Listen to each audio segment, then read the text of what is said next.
La información agronómica y el sentir de los agricultores con José Miguel Serrano en Agroradio. Muy buenos días, soy José Miguel Serrano, compañero de Agroradio. Y bueno, pues como hemos comentado en anteriores ocasiones, pues es el momento de preparar nuestro suelo. Ya se están incorporando nuestros nuevos cultivos a esas explotaciones después de haber terminado pues, muchas de ellas cultivos de primavera o simplemente pues que se está empezando un nuevo cultivo, ¿no? Y es hora también de hablar y de pensar en cómo vamos a encarar una nueva campaña que en principio pues sigue marcada pues por los mismos problemas con las que quizás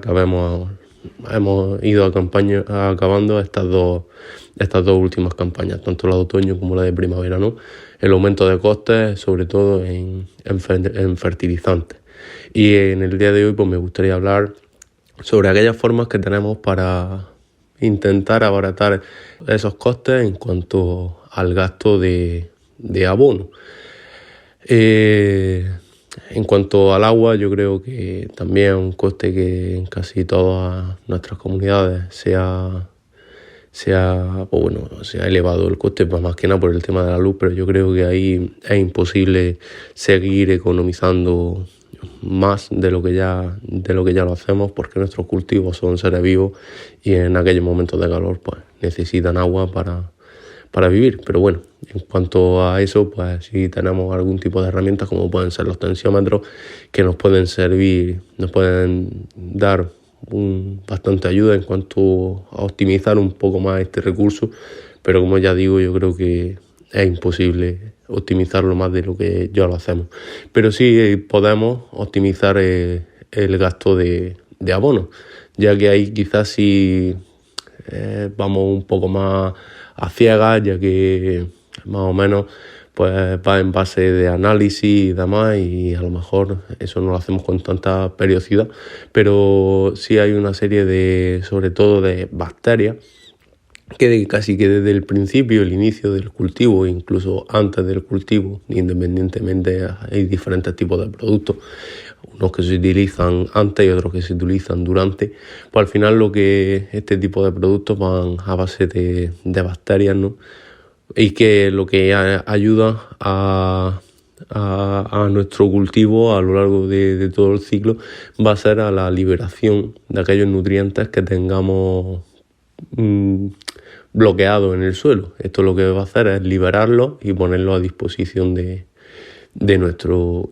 cultivo. Aparte de esos que tengamos en el suelo, según vayamos aportando riego, no todos los elementos, todos los nutrientes que nosotros aportamos en cada riego, la planta lo aprovecha o lo asimila al 100%, por lo que siempre una cantidad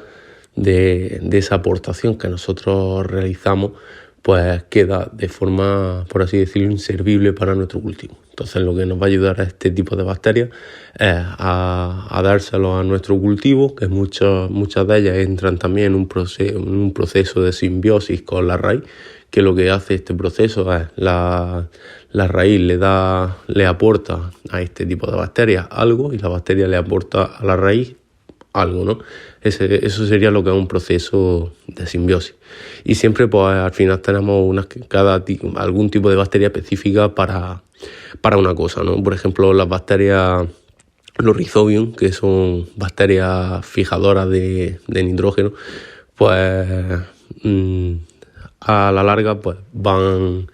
están yendo muy bien y demás, y eso nos puede ayudar a llegar al final del cultivo teniendo como mínimo un ahorro de en torno al 30% en cuanto al gasto de abono. Y luego pues otras acciones que podemos realizar,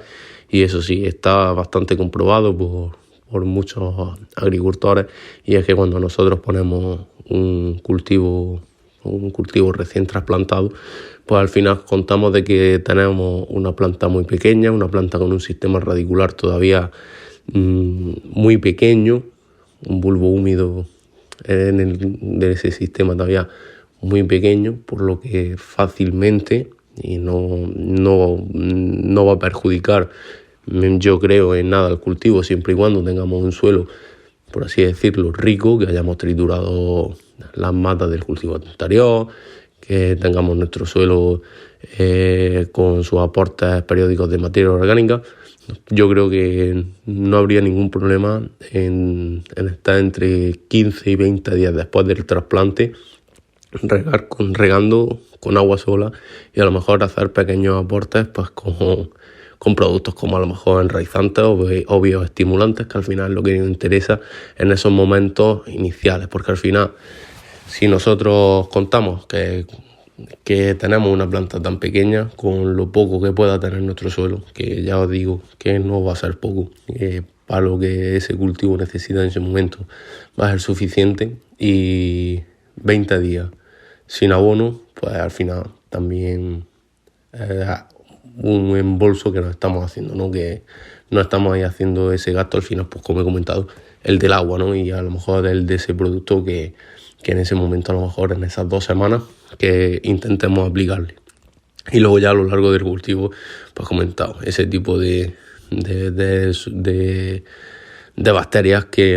liberadoras de nitrógeno, solubilizadoras de fósforo.